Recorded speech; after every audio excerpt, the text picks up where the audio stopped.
15%의 상호관세 부과가 시작된 지난달, 전체 대미 수출은 87억 4천만 달러로 1년 전 같은 달보다 12% 급감했습니다. 트럼프 2기 행정부 출범 이후 가장 큰 감소율로 대미 수출액이 90억 달러 아래로 떨어진 건 2년 만입니다. 품목별 대미 수출 성적은 극명하게 엇갈렸습니다. 품목 관세가 정해지지 않아 아직 관세가 붙지 않는 반도체와 무선 통신 수출은 약 57%와 34% 증가했습니다.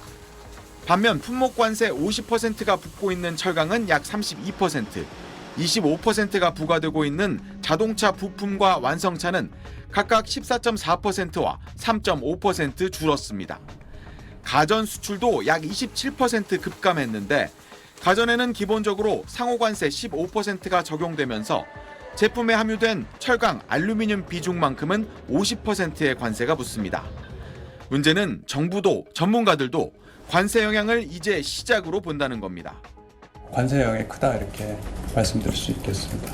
관세 부과에 따른 그 영향이 이제 시차를 두고 나타나기 시작하지 않는가 좀 싶고요.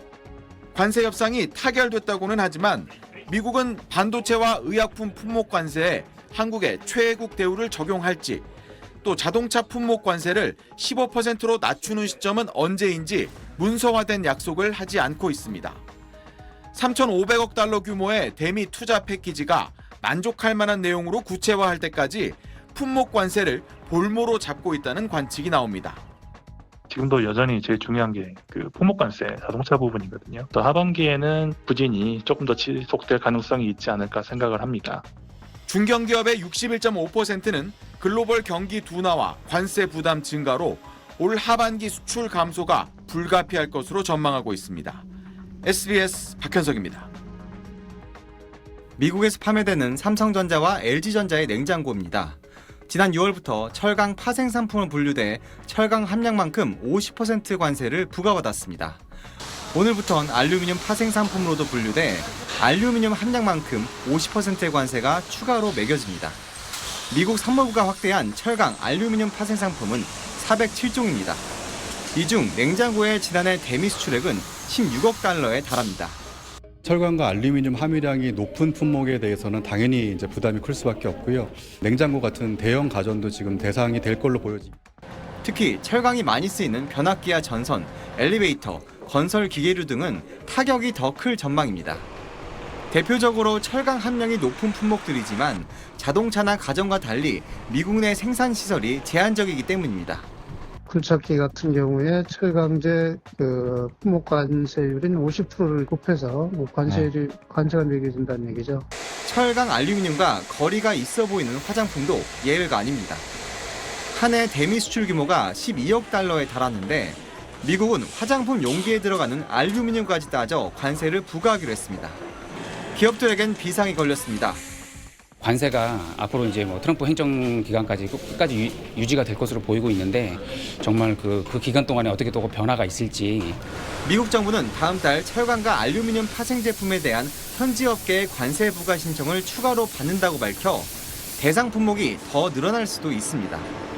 주식시장에선 철강과 알루미늄 사용이 높은 전력기기와 건설기계의 종목 주가가 큰 폭으로 하락했습니다. SBS 홍효재입니다. 15톤짜리 강판 코일이 천천히 들어 올려집니다.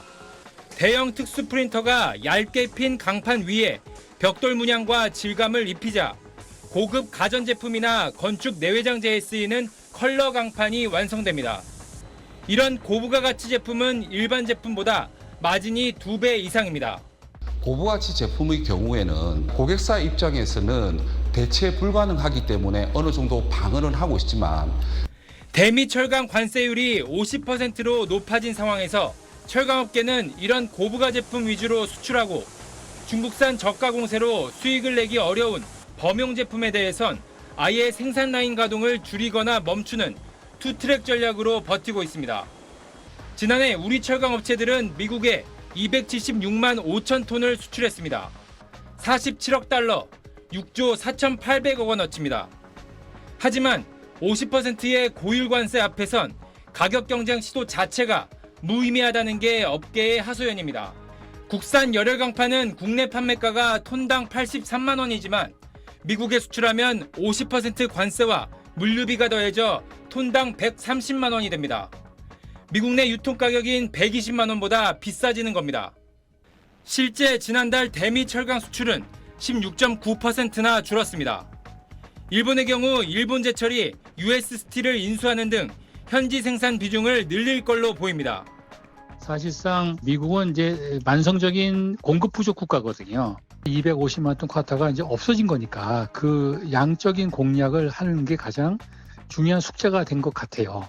철강업계는 한미 정상회담을 계기로 추가 협상을 통해 조선협력과 연관된 특수관과 LNG 파이프에 쓰이는 강관 등에 대한 관세라도 내리거나 일정 물량까지도 관세 없이 수출하는 쿼터제 제도입 논의가 이루어지길 바라고 있습니다. SBS 김관진입니다.